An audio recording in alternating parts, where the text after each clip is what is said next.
Here's how to take screenshots on your Apple Watch. For the demonstration, I'm using my Apple Watch Series 10, but the process is similar across all Apple Watches.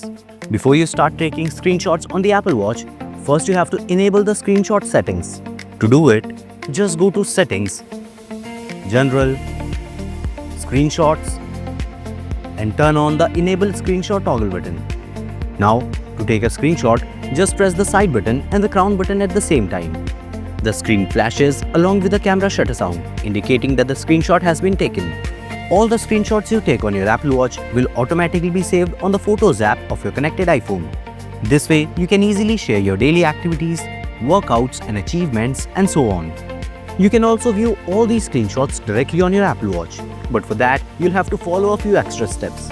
Go to the Watch app on your connected iPhone, select Photos, and turn on the Photo Syncing toggle button. Then tap on the Sync album and select the Recents folder. Now all the screenshots you will take will appear on your Apple Watch along with the recent photos. Just bear in mind that the Apple Watch needs to be connected to your smartphone for the sync to complete. And that's how you can take and view screenshots on your Apple Watch. If you found this video informative, then hit the like button and subscribe to Wearholic for more wearable content. I'll catch you in the next one.